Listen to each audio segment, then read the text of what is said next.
Bismillahirrahmanirrahim. Assalamualaikum warahmatullahi wabarakatuh.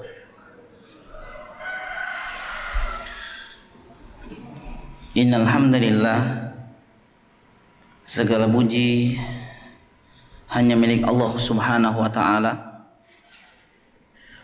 Nahmaduhu wa nasta'inuhu wa nastaghfiruh.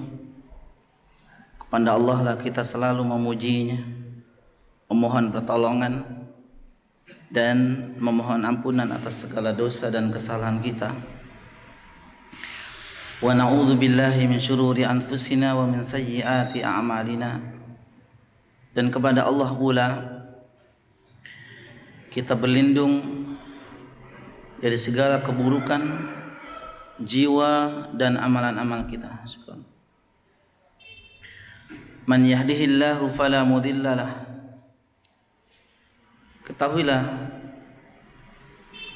setiap hamba yang dihendaki oleh Allah Subhanahu wa taala hidayah dan petunjuknya, maka tidak ada yang mampu memberikan mazharat, tidak akan mampu yang bisa menyesatkan dan menyimpangkan dari jalan Allah.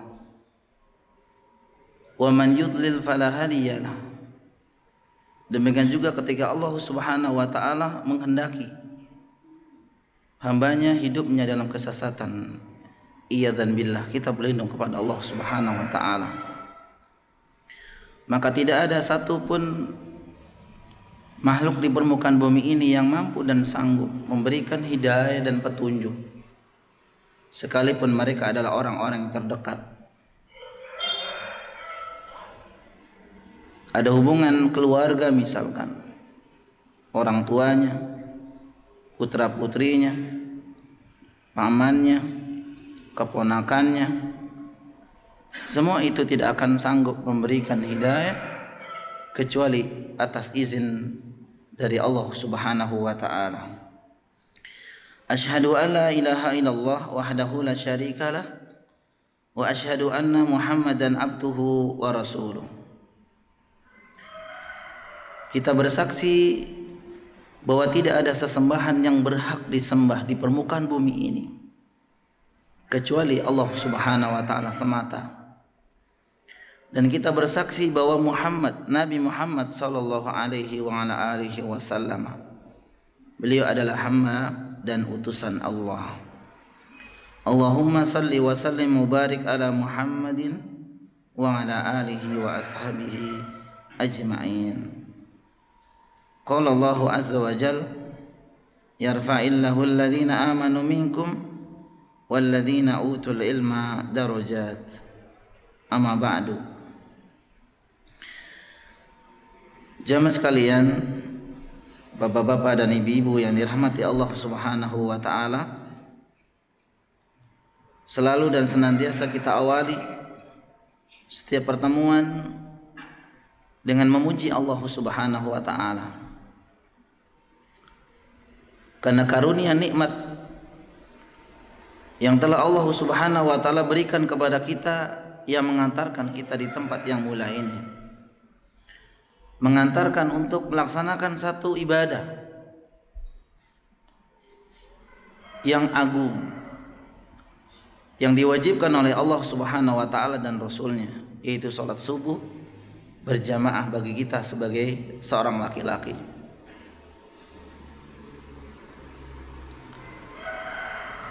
Nabi SAW menyebutkan dalam banyak hadis, sekalipun mungkin teman-teman ketika mempelajari bagaimana hukum melaksanakan sholat berjamaah di masjid bagi laki-laki, terdapat khilaf para ulama. Ketika ada ulama yang mengatakan sunnah muakkadah, sunnah yang sangat dianjurkan. Biasanya kita berhenti di kata sunnah, namun belakangnya muakkadah, yang sangat dianjurkan, hilang dari benak kita.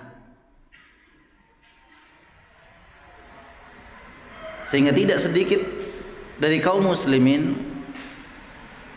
hampir menggampangkan dan meremehkan satu perkara yang dikhilafkan oleh para ulama dengan dalil ulama yang diikuti mengatakan sunnah muakkadah.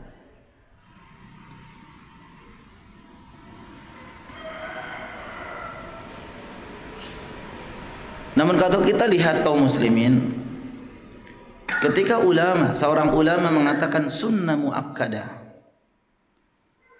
namun dalam praktiknya ulama yang mengatakan sunnah muakkadah tidak pernah meninggalkannya. Berbeda dengan kita. Kalau sudah mendengar kata sunnah, maka boleh ditinggalkan, boleh dilakukan.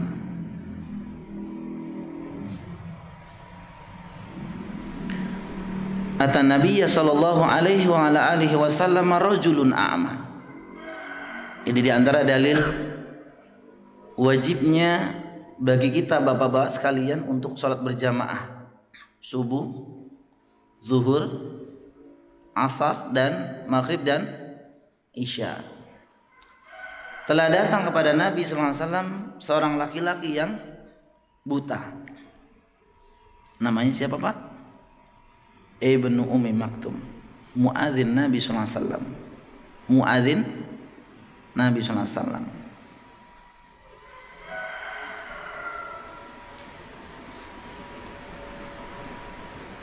Qala, maka berkata kepada Nabi SAW laki-laki yang buta ini, ya Rasulullah, innahu laisa li qaidun yaqudun ilal masjid.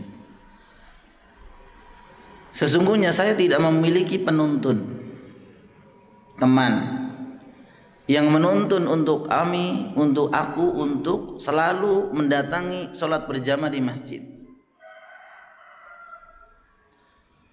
Fasa'alahu, maka laki-laki ini meminta kepada Nabi SAW an yurakhisalah, untuk memberikan keringanan kepada laki-laki buta ini.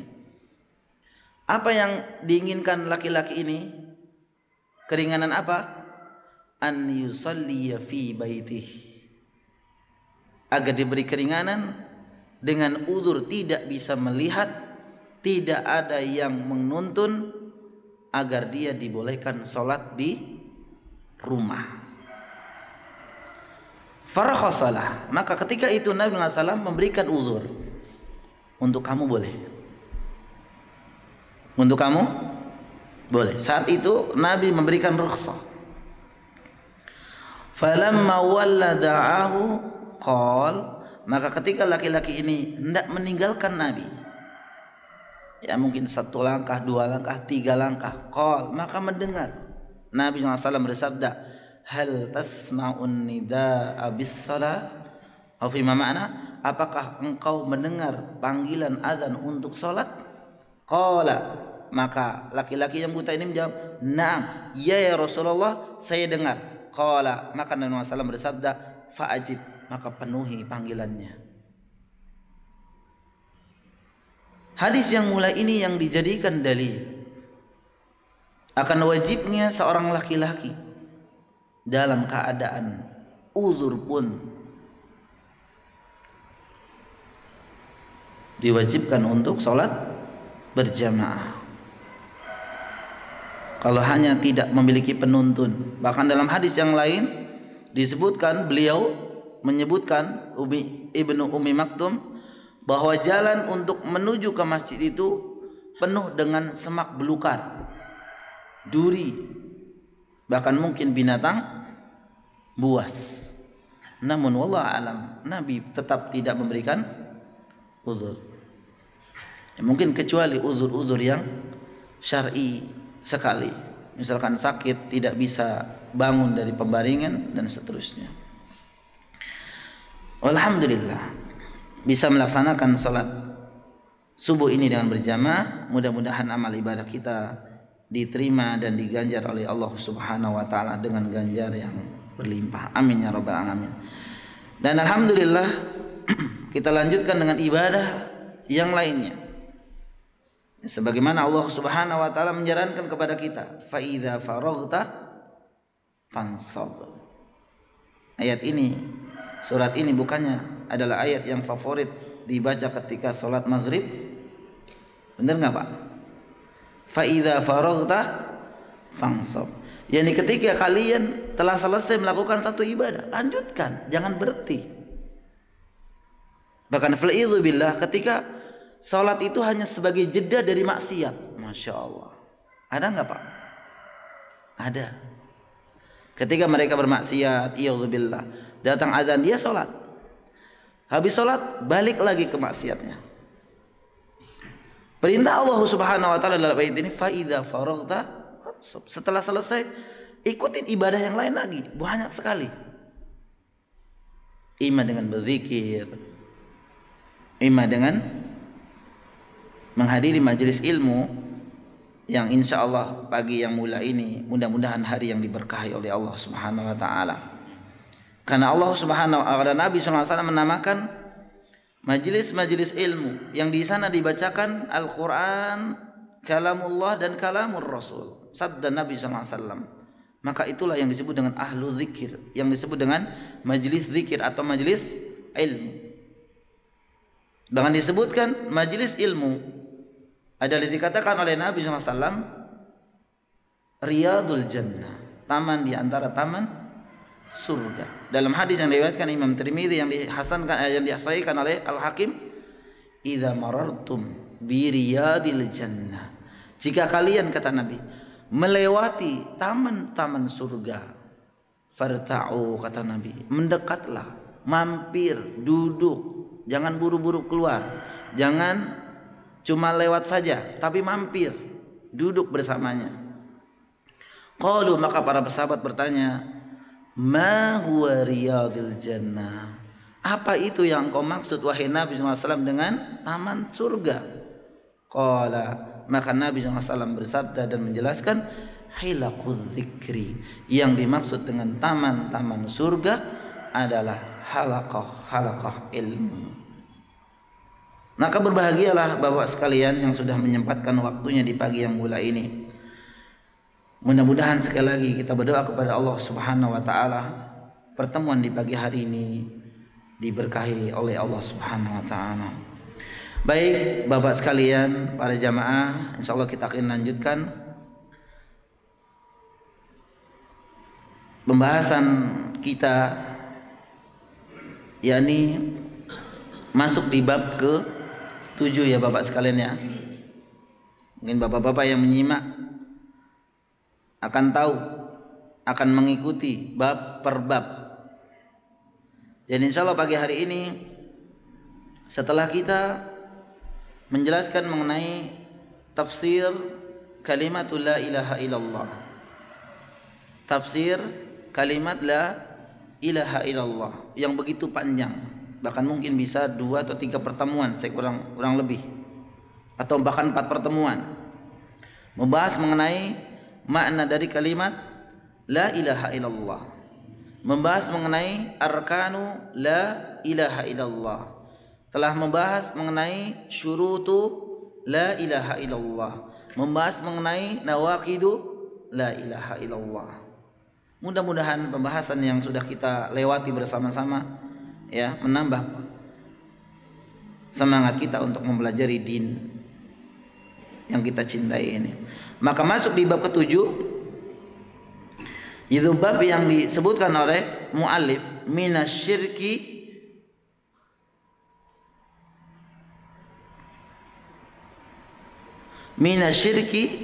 lubsul halaqi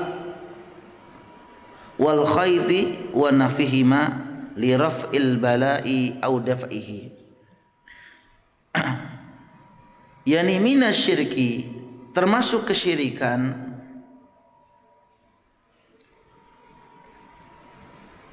labsul halaqah. Halaqah itu gelang. Jadi termasuk kesyirikan atau perbuatan syirik yaitu menggunakan atau memakai gelang. Wal khayti, dan benang. Di gelang atau benang. wa nahwihima, dan selain dari keduanya ini, selain dari gelang dan benang, li raf'il bala, dengan tujuan untuk menghilangkan bala, meninggalkan atau menghilangkan bencana, au daf'ihi, untuk menghilangkan atau menangkal bencana. Dari judul ini mungkin sudah tergambar, termasuk kesyirikan, termasuk perbuatan syirik, memakai gelang, benang dan sejenisnya. Yang sedihnya mungkin ada yang mengatakan, oh yang penting bukan benang, bukan gelang, cincin mungkin, atau gambar-gambar yang ditempel di rumah-rumah bapak sekalian mungkin, baik gambar-gambar yang bentuknya adalah ya tulisan-tulisan yang tidak terbaca. Kalau tulisannya sungsang ya Pak ya, saya pernah membuka raja-raja yang dimiliki oleh sebagian dari kaum muslimin, itu di dalamnya itu tulisannya sungsang. Sungsang itu apa maksudnya Pak? Terbalik. Pemiliknya saja tidak bisa baca, betul tidak?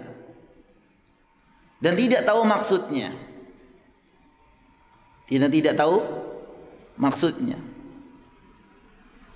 Di antaranya ada ya di sebuah kain, misalkan kainnya warna putih, kain kafan kalau tidak salah, itu ada tulisan Al-Quran,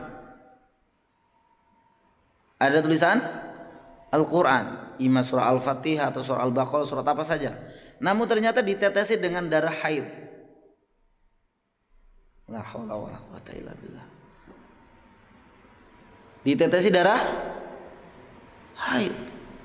Bapak tidak tahu, kaum muslimin tidak mengetahui, yang penting dikasih raja oleh sang guru. Atau gambar atau foto-foto yang dipajang di rumah-rumah, li raf'il bala au daf'ihi. Nah, yang ditempel tersebut, tempel ya, foto ustadznya, foto kiainya, foto habibnya, foto siapa saja, bahkan mungkin foto-foto orang tua kita. Li raf'il bala au daf'ihi, dengan tujuan untuk menghilangkan atau menangkal atau menolak bala. Semua itu termasuk kesyirikan.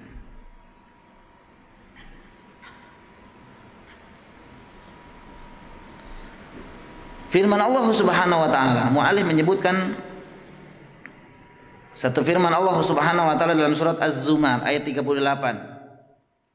Qul ara'aitum,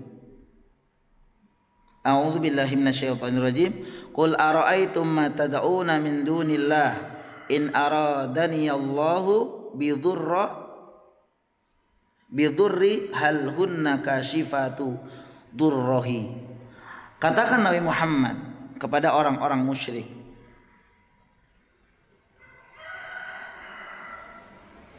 terangkanlah kepadaku tentang apa yang kamu seru selain Allah.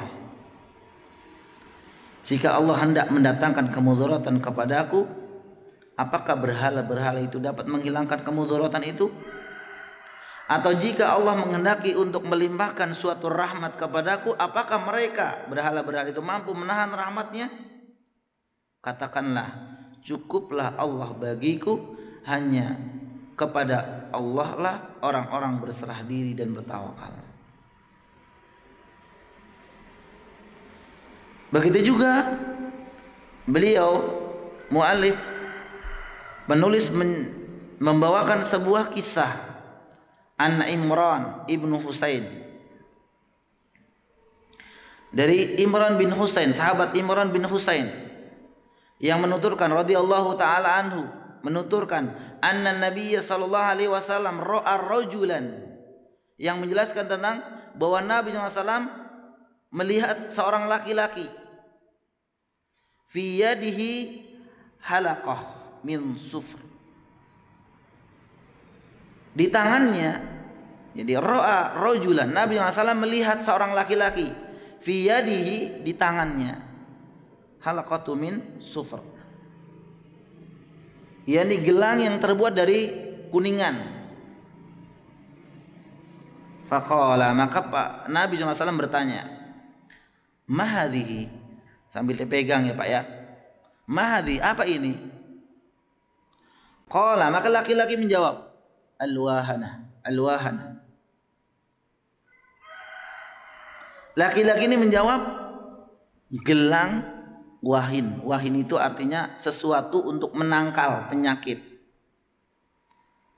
Laki-laki menjawab, gelang ini untuk menangkal penyakit. Faqala, maka Rasulullah SAW bersabda kepada laki-laki ini, inzi'ha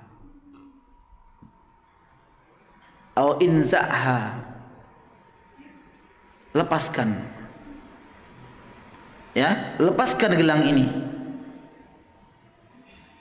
Fa innaha la taziduka illa wahnan, sesungguhnya gelang ini tidak akan menambah kecuali akan menambah kelemahan untuk dirimu. Fa innaka law mitta wa hiya 'alaika maflahta. Sesungguhnya jika gelang ini, sesungguhnya jika engkau mati, ya, fa innaka laumit, jika engkau mati, sedangkan wahya 'alaika, sedangkan gelang ini masih nempel di tangan kamu, maflahta, maka engkau tidak akan beruntung, maka engkau akan rugi selama-lamanya. Masya Allah. Dan sedangkan kita lihat di sekitar kita, ya, tren memakai gelang untuk menangkal mara bahaya, menangkal penyakit. Penyakit yang sekarang muncul apa Pak? Virus corona. Kita berlindung pada Allah Subhanahu wa taala, mudah-mudahan kita dijauhkan dari penyakit ini. Mungkin ada yang memberikan, ya, fatwa pakai gelang, pakai cincin. Ini biasanya dimanfaatkan oleh orang-orang yang, ya, memanfaatkan kesempatan. Coba kira-kira Pak, saya kadang berpikir,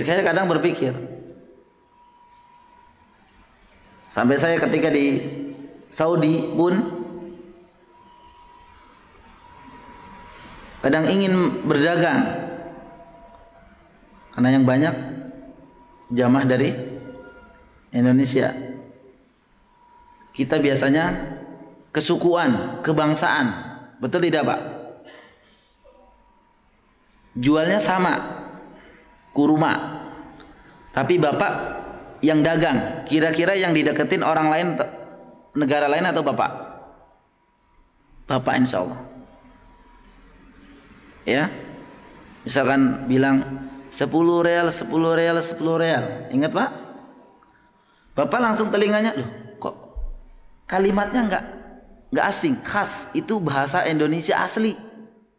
Kalau bahasa-bahasa yang dipakai oleh orang mereka itu kan hanya dipakai untuk trik agar orang Indonesia itu mendekat. Tapi kalau yang dagang, saya pernah mendapati, ya, saya deketin dan kemudian saya bilang, Kang orang mana? Garut, katanya gitu. Orang Garut dagang di sana, yang beli. Nah jika yang didagangkan adalah sesuatu yang mungkin unik, ya di sana kemarin ada jamaah yang, Ustaz antar ayo, beli apa Pak?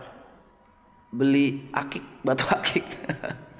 Sebenarnya enggak, ya sah-sah saja kita beli akik, tapi saya sampaikan Pak, mohon maaf, ini nanti pakai aja, tapi jangan ada keyakinan.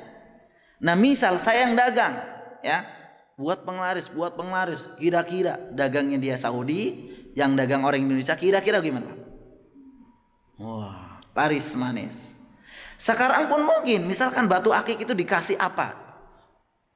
Batu akik penangkal virus corona. Wah, kira-kira banyak sekali. Karena banyak orang-orang yang dibodohi. Nah, ketika Nabi SAW melihat seorang laki-laki mengenakan gelang dari perak, dari kuningan, yang tentu Bapak sekalian, hukum memakai cincin misalkan, kalau gelang wallahu alam ya, selain dari emas, itu kan bagi laki-laki dibolehkan. Namun karena sebab ya, karena memiliki keyakinan bahwa sang gelang tersebut atau sang batu akik tersebut, sang cincin ini memiliki atau tujuannya adalah untuk menangkal mara bahaya, maka Nabi SAW inzaha, lepaskan. Menyuruh apa? Memerintahkan untuk dilepaskan. Dan kemudian dijelaskan. Jadi ini metode Nabi SAW, Bapak sekalian. Jadi ketika kita melarang anak kita misalkan, atau siapapun tentang satu hal, maka jelaskan sebabnya. Kenapa dilarang seperti itu. Jadi jangan cuma, "Dek, jangan Dek, jangan." Hanya sekedar itu, dia sebenarnya ilmu belum masuk. Bahkan mungkin menyangka anak itu semua dilarang oleh ayah, semua dilarang oleh ibu, semua dilarang di rumah ini, sehingga kadang-kadang dia keluar untuk memperoleh sesuatu yang boleh. Namun jika diiringi dengan penjelasan sebagaimana yang disampaikan oleh Nabi SAW, maka inilah yang disebut dengan ilmu. Maka mungkin yang dilihat bukan larangannya, tapi apa? Ilmunya. Namun hanya ketika bapak hanya melarang, "Dek, jangan," selesai, maka kemungkinan anak pun yang masuk di benaknya adalah semua di rumah ini dilarang oleh ayah, tanpa mengetahui. Berbeda dengan anak-anak yang kadang-kadang mengatakan, misalkan di dekat teman-temannya, "Kata abi aku nggak boleh karena ini." Biasanya karena anak ini mendapatkan larangan dan mendapatkan penjelasan.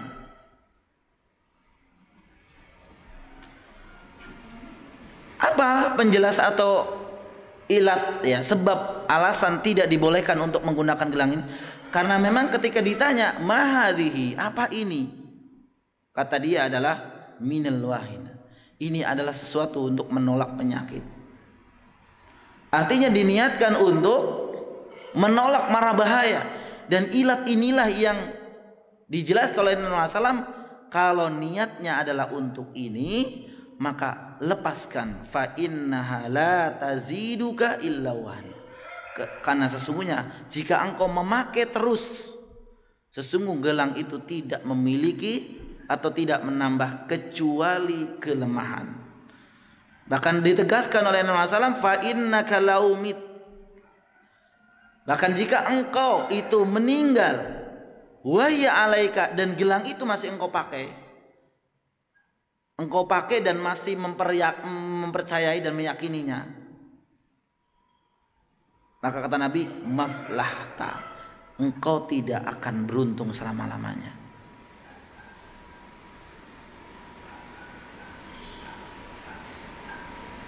Demikian juga dalam hadis yang diriwayatkan Imam Ahmad dari sahabat Uqbah bin Amir dalam hadis yang marfu', bahwa Nabi SAW bersabda, "Man ta'allaqa tamimatan fala atamallahu lah, wa man ta'allaqa wada'atan fala wada'allahu lah, wa fi riwayah man ta'allaqa tamimatan faqad asyrak." Atau kama qala Nabi SAW, "Man ta'allaqa tamimatan," barang siapa yang menggantungkan tamimah. Nanti akan datang penjelasannya secara rinci insyaallah tentang hukumnya terus dan selainnya. Nah, setiap pembahasan itu panjang. Man ta'allaqa tamimatan, barang siapa yang menggantungkan tamimah. Ya, bahasa singkat kita jimat. Jimat itu biasanya di apa mana ya Bapak? Ya sesuatu yang diagung-agungkan. Fala atamallahu lah, maka Allah tidak akan mengabulkan keinginannya. Masya Allah.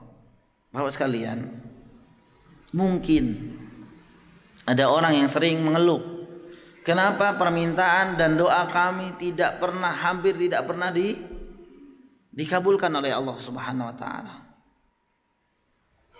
Maka lihat, barangkali masih memiliki apa Pak? Jimat. Bentuknya apa saja. Bahkan saya pernah bercerita dulu ketika saya mau ke Jakarta nih, mau ke sini, ya, itu mau dibawain, bawa ke Jakarta. Bentuknya sederhana. Kalau di kuburan di kampung itu ada pohon yang kayak tulang Pak. Ada ya Pak? Apa sih namanya Pak? Pohon apa? Iya. Pokoknya yang ruas-ruasnya itu persis kayak tulang. Kalau kita sih dulu buat mainan biar bunyinya kencang. Tapi ternyata bukan untuk mainan. Kalau hanya untuk mainan muskilah, tidak mengapa. Tapi ini justru pas waktu saya mau ke Jakarta, nih yuk bawa ke Jakarta, simpan baik-baik ya. Saya pegang, ini kayaknya yang buat mainan saya kecil gitu ya. Tapi itu memang udah lama, udah kering, enteng gitu ya. Lihat buat apa? Alhamdulillah Allah mau menunjuki saya, gak mau. Bahkan mungkin dulu ya, saya ingat saya ketika ya, waktu SD itu dipercaya ikut cerdas cermat, dipercaya untuk ikut cerdas cermat. Dulu kan sering ya Pak ya, kalau Bapak juga lomba di SD lain itu. Dibawain itu pula, nanti kalau ini disakuin ya. Dalam hati saya, kalau nggak belajar juga akan bisa. Begitu ya Pak ya. Karena kami itu SD negerinya itu di kampung Kuro, bahkan kalau ke kota itu harus nyebrang kali. Saya buang di kali. Gak ada yang tahu ini gitu ya. Dibuang di kali Pak. Ya bentuknya sih kayak menyan dan macam-macam. Saya ingat saya. Lah ini yang sudah menjadi keyakinan dan kepercayaan. Nah, di sini mengatakan kata Nabi sallallahu man ta'allaqa tamimatan fala atamallahu. Ketika seorang itu masih berbuat atau menggantungkan tamimah atau memiliki jimat, kemungkinan kata Nabi sallallahu ini menjadi penyebab tidak diterima atau tidak dikabulkannya doa. Nah, mulai Pak dicari nih, di rumah ada apa ya? Barangkali dulu Bapak dititipin oleh ya, nenek moyang Bapak yang masih Bapak agung-agungkan di setiap malam Rabu Kliwon. Masih ya Pak ya, dimandikan dengan minyak wangi, kasturi. Dirinya nggak pernah pakai kasturi, tapi yang nggak bisa apa-apa. Terus dimandikan dengan 7 rupa bunga, harus di jam sekian dan seterusnya. Dan itu diantaranya adalah kata Nabi menyebabkan tertolaknya doa atau tidak dikabulkannya doa. Masya Allah. Kemudian beliau SAW melanjutkan wa man ta'allaqad wada'atan fala wada'allah lah. Barang siapa yang menggantungkan wada'ah, jimat, ya, wada'ah itu jimat bersama ya, maka Allah Subhanahu wa taala tidak akan memberikan ketenangan pada dirinya. Benar tidak Pak? Orang yang memiliki jimat itu nggak pernah tenang. Betul, demi Allah demikian keadaannya. Ya, saya pernah bercerita, ada seorang ibu-ibu yang bertanya, Ustaz, suami saya udah jauh-jauh kantornya di Senayan sana, berangkat bahkan sebelum sholat subuh di sini, belum sholat subuh di Al-Araf ya, sudah sampai sana balik maning katanya. Kata istrinya, kenapa balik lagi? cincinnya ketinggalan. Masya Allah. Terus balik lagi macet. Skores apa ya? Kenapa lebih memilih ini? Ya karena ada keyakinan tertentu. Jadi hatinya selalu diliputi dengan kegelisahan. Selalu hati-hati yang tidak ada syariatnya. Mau kamar mandi lupa keluar. Kekhawatiran, aduh gimana nih ya, masuk tadi nggak sengaja, cincinnya masuk kamar mandi nggak sengaja. Jangan.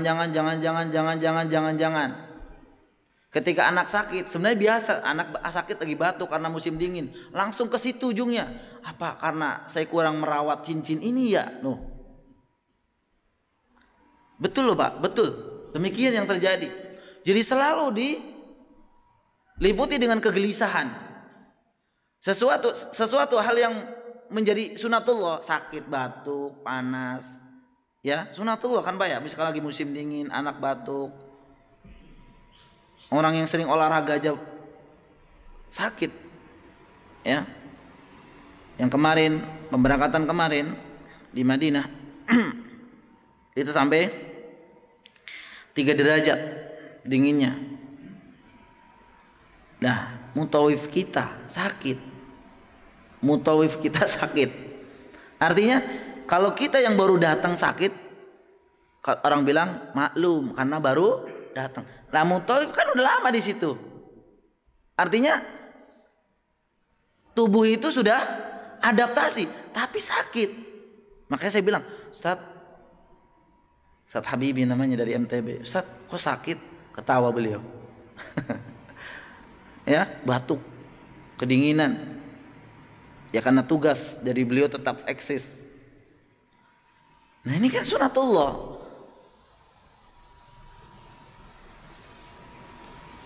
Namun karena memiliki hal-hal demikian, dia pikirannya tidak tenang terus. Sesuatu yang dialami itu dihubung-hubungkan, akan dihubungkan pasti itu. Ya, istri tidak patuh, jangan-jangan kerisnya belum dimandiin, belum diasah, belum dikasih minyak wangi. Kesana ujungnya. Sakit gigi saja mungkin ya. Kok sakit gigi ya? Memang dari dulu sakit gigi kan Pak? Tapi kenapa pikirannya jangan-jangan itu jangan-jangan.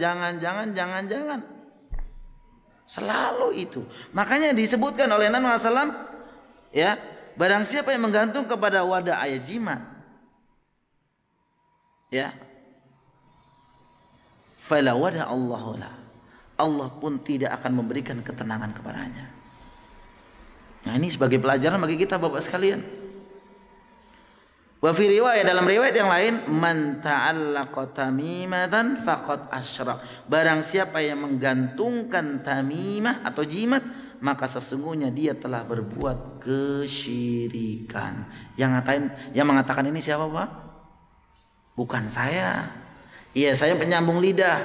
Tapi yang mengatakan Nabi Shallallahu Alaihi Wasallam, yang sering kita junjung, yang sering kita muliakan, yang mengatakan man ta'allaqa tamimatan faqad asyrak. Barang siapa yang menggantungkan jimat, bentuknya apa saja, mau gelang, mau kalung, mau benang, mau cincin, mau gambar-gambar kiainya, mau gambar-gambar apa saja, yang berkeyakinan bahwa itu bisa menolak madarat, maka itu dia telah terjatuh dalam perbuatan kesyirikan yang mengatakan Nabi SAW yang kita cintai ini.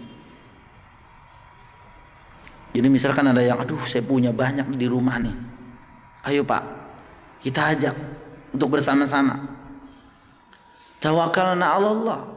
Kita bertawakal kepada siapa Pak? Allah.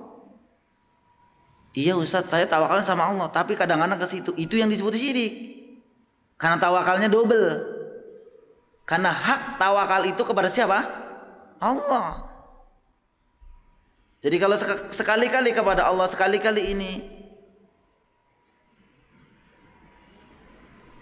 bahkan iyudzubillah, ketika tawakalnya tidak kepada Allah, langsung kepada si benda ini lebih dahsyat lagi kesyirikannya. Ya, para ulama menyebutkan dulu pada zaman jahiliyah, ya, ketika mereka dalam perjalanan baik darat maupun laut, misalkan udara nggak ada ya Pak, belum ada. Kemudian dalam perjalanannya diguncang dengan misalkan di laut badai besar. Maka mereka ketika badai besar di tengah laut itu, mereka berdoa kepada Allah, ya Allah selamatkan kami ya Allah, selamatkan kami ya Allah. Tuh luar biasa mereka. Ketika Allah selamatkan sudah di darat, mereka kembali lagi tawakalnya kepada berhala-berhalanya. Tapi para ulama mengatakan ini mending dalam keadaan darurat dia masih ingat Allah. Orang sekarang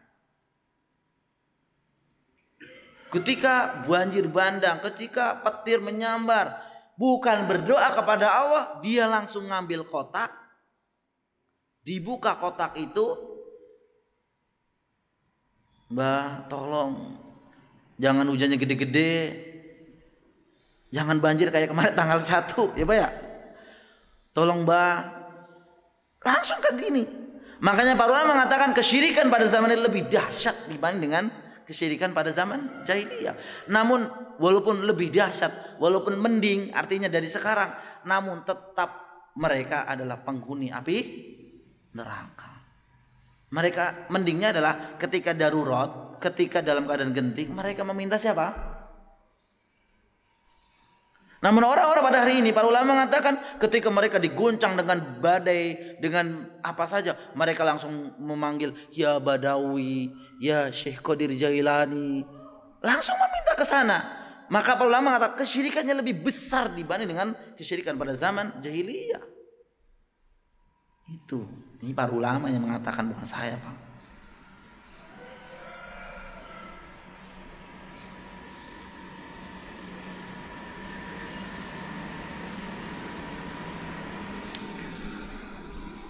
Wali Ibnu Abi Hatim, Ibnu Abi Hatim meriwayatkan dari Hudzaifah annahu ra'a rajulan, bahwa dia melihat seorang laki-laki fi yadihi, di tangannya khaitun, benang,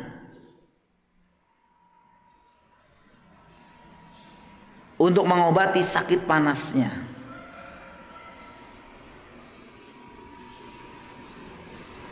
Maka dia putuskan benang tersebut dan membaca firman Allah Subhanahu wa taala, "Wa ma yu'minu aktsaruhum billahi illa wa hum musyrikun." Dan sebagian besar dari mereka tidak beriman kepada Allah melainkan dalam keadaan mempersekutukan Allah dengan sesembahan yang lain. Ini menunjukkan bahwa memakai apapun tadi yang disebutkan, termasuk benang untuk menangkal penyakit panas dan seterusnya, maka ini termasuk kesyirikan dan tidak diperbolehkan.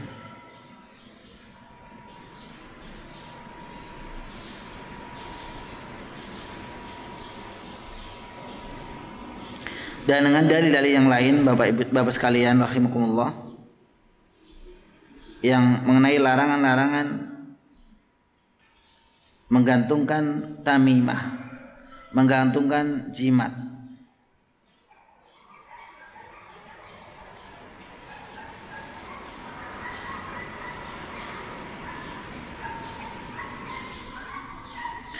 Kalau ada yang mengatakan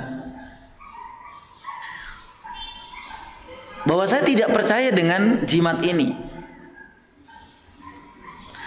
namun saya hanya menyatakan mempercayai bahwa ini merupakan sebab, kan begitu Pak? Dan ini kebanyakan, ya, orang-orang memakai jimat, orang memakai tamimah atau bentuknya rajah ya Pak ya, hanya sebagai perantara saja. Jadi salah pakai gelang ini, saya akan dihindarkan atau digunakan sebagai perantara atau sebab saja.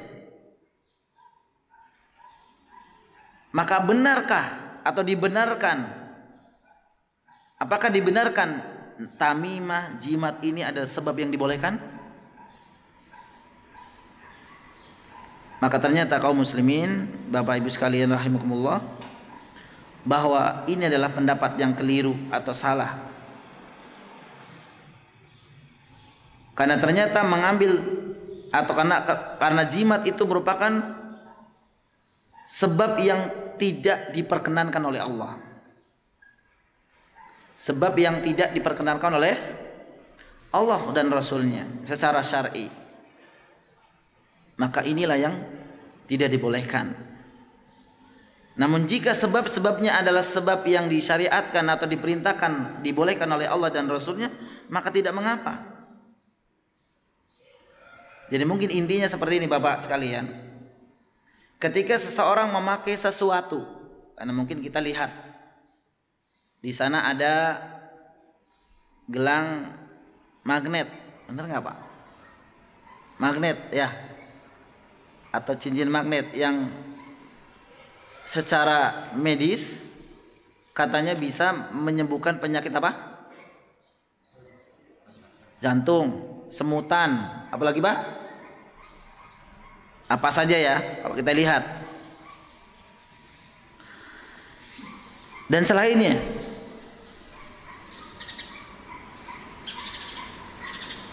misalkan Bapak anyang-anyangan tahu Pak? Sering pipis tapi nggak keluar banyak. Dulu diapain? Diikat jempolnya, bener nggak Pak? Bener ya Pak? Intinya diikat jempolnya pakai ini. Coba saya mau tanya, Bapak itu mempercayai yang buat ngikat, maksudnya yang buat ngikat itu misalkan kain apa benang, atau Bapak meyakini ini sebab benar mungkin peredaran darahnya ditutup atau bagaimana gitu? Yang mana yang Bapak yakini dulu? Yang kedua, ya walaupun wallahualam ini benar atau tidak Pak, ketika anyang-anyangan itu harus diikat jempolnya biar aliran yang pengen kencing biar tertutup atau bagaimana, saya kurang tahu juga nih sampai hari ini. Tapi kadang benar begitu ya Pak.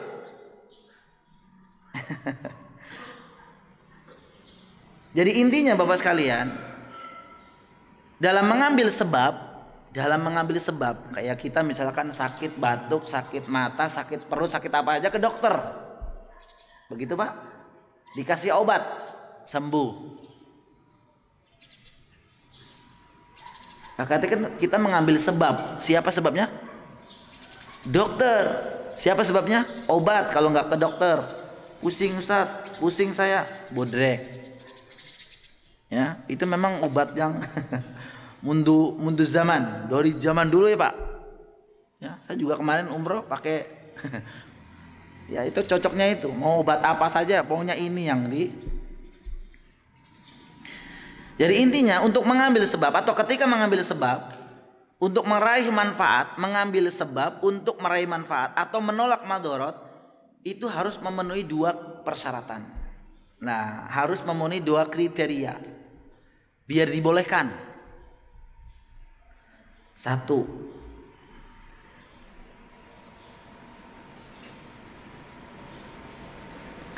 sebab tersebut terbukti secara syar'i.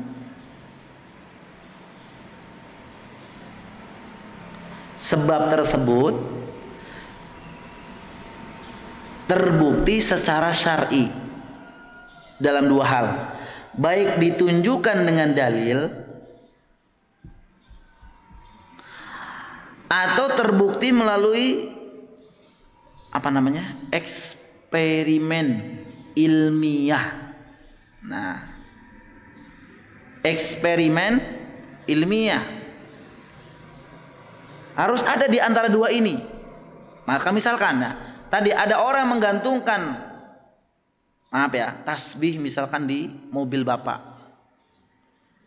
Ada juga yang hanya untuk hiasan, tapi ada juga yang memiliki keyakinan bahwa tasbih ini adalah sumber keselamatan, biar tidak tertabrak, biar tidak selamat di jalan, aman gitu.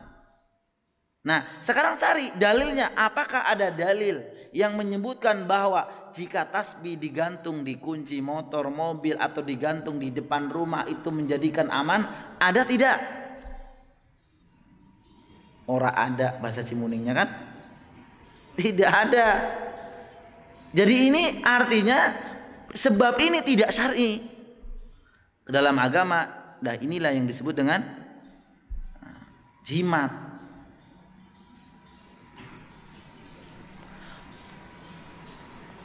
Berhubungan dengan hal-hal yang ini. Yang kedua, misalkan tadi yang disebutkan gelang magnet itu bisa menghilangkan semutan, jantung, dan seterusnya. Maka lihat, dari dalil tidak ada, tidak adanya karena memang itu masalah muamalah. Ya Pak? Masalah muamalah. Nah, ketika Nabi SAW mengatakan masalah muamalah, antum a'lamu bi umuri dunyakum. Kalian lebih mengetahui tentang urusan duniamu. Untuk masalah dunia. Namun biar itu menjadi syar'i harus ada petunjuk ilmiah. Betul tidak? Gambarannya seperti Pak. Gambarannya nih. Ketika bapak sakit, datangnya kemana? Dokter. Karena bapak meyakini dokter itu orang yang tahu mengenai penyakit. Betul tidak Pak? Tahu. Tapi kalau bapak datang mana orang lewat, Pak sini, anak saya sakit panas, kenapa ya? Dia juga bingung. Dan saya yakin bapak juga tidak akan kecuali darurat.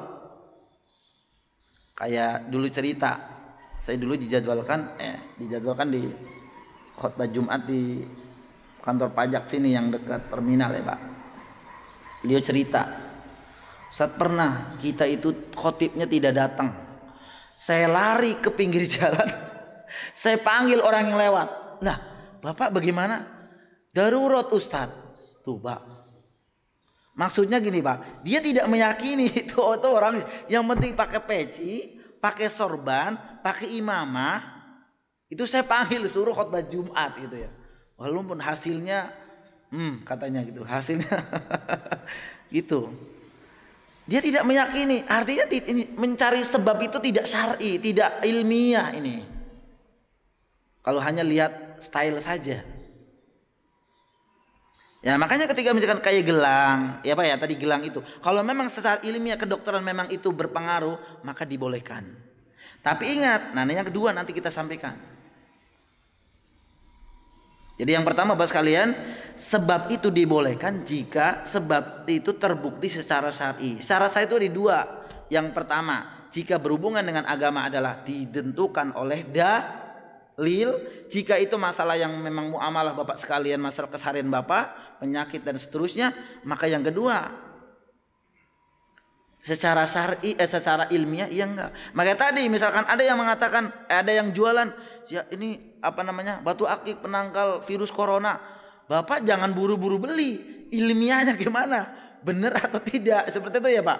Nah tapi kan orang-orang nggak mau capek, maka ketika udah beli, udah gitu mahal lagi Pak ya, udah gitu mahal disampaikan, Pak ini nggak benar, Bapak nggak mau terima. Ini sebab yang pertama. Ini syarat yang pertama. Syarat yang kedua,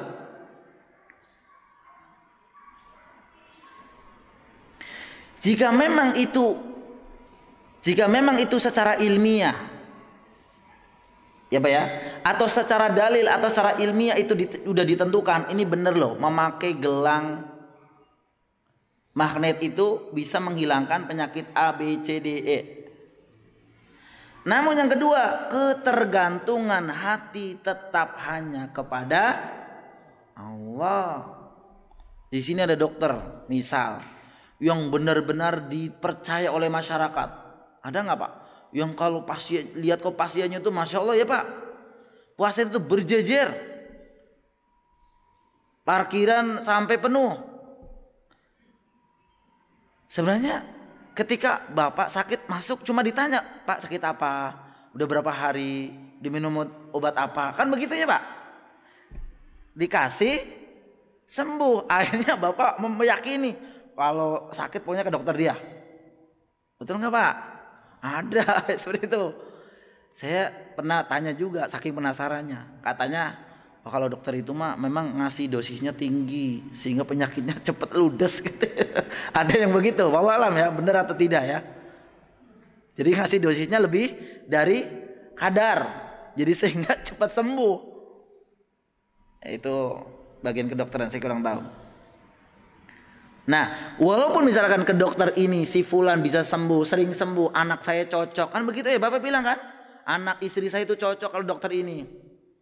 Obat ini tuh saya cocok dengan obat ini tuh. Anak saya tuh dari dulu juga kalau minum obat ini sembuh. Udah cocok. Ya secara ilmiah karena memang itu obat, di situ ada kan indikasi macam-macam apa namanya? Mengobati penyakit ini. Jadi intinya itu secara ilmiah sudah dibuktikan, begitu ya Pak ya. Namun tetap ketergantungan hati kita ketika sembuh bukan kepada obatnya, bukan kepada dokter, bukan kepada gelang, tapi wajib diserahkan kepada Allah.